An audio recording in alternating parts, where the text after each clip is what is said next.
pregnant in 10th grade. My parents disowned me and kicked me out of the house. 20 years later, they showed up demanding to meet their grandson. But what they saw that day left them speechless. That October night in 2004, I stood in our living room holding a positive pregnancy test in my trembling hand. "You're lying," my mother said, her voice sharp as winter ice. "No daughter of mine would be so common." My father walked to my room and returned with my suitcase. He set it by the front door. "You have 10 minutes, he said, adjusting his Yale class ring. "Take what fits. Leave your house keys." "Dad, please, you're not our daughter anymore." He flipped the family portrait face down. "Our daughter wouldn't destroy everything we've built." My mother examined her manicure. "Don't call us. Don't come back. We'll tell everyone you're studying abroad." Owen, the boy who'd promised me forever, had already been accepted to Stanford. His parents had lawyers. He blocked my number the day I told him. 10 minutes to pack up 17 years. I grabbed clothes, my grandmother's necklace, and the $227 from my jewelry box. I slept in Riverside Park for 3 nights. Then Elena Rossi found me, a widow in her 70s walking her poodle at dawn. "Child, you're going to freeze to death out here." She sat on that cold bench and held me like I mattered. "I lost my daughter 5 years ago. Car accident. She was pregnant too. She drove me to her house. This room is yours now. No questions, no conditions." Elena didn't just give me shelter. She gave me a future. While my parents told their country club friends I was studying in Switzerland, I was learning to breathe again. My son Sigurd arrived during a February blizzard. Elena held my hand through 18 hours of labor. "He's brilliant," she declared. "I can see it in his eyes." She wasn't wrong. Sigurd walked at 9 months, read at 3. Elena owned 3 restaurants and taught me everything. Inventory, scheduling, profit margins. You're learning to run an empire. At 16, Harvard Medical School accepted Sigurd early admission.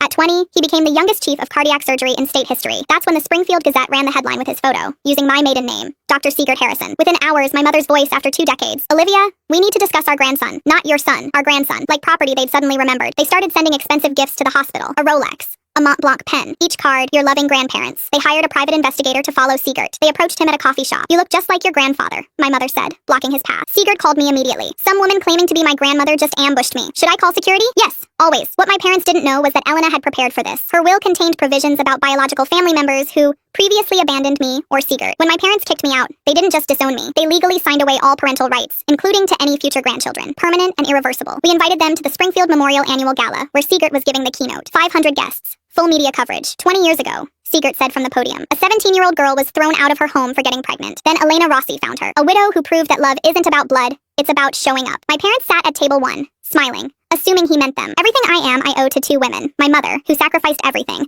and my grandmother Elena, who showed up when no one else would. That's when my husband Lance, an estate attorney, presented the documents on the big screen. The abandonment papers my parents signed, the will provisions that legally barred them from any inheritance. The emails showing they'd hired Owen to manipulate me. "You gave my mother 10 minutes to pack her life," Sigurd said. "So we're giving you 10 minutes to leave this gala and leave us alone forever." Process servers walked in with restraining orders. Police stood ready. My parents and Owen left through a ballroom of 500 witnesses recording everything. Harrison Industries stock dropped 30%. My father was voted out as CEO. They moved to Arizona to live in my aunt's guest house. 6 months later, we gathered for weekly family dinner. The tradition Elena started. Sigurd carved the roast. Lance poured wine. We toasted beneath Elena's portrait with her Waterford crystal.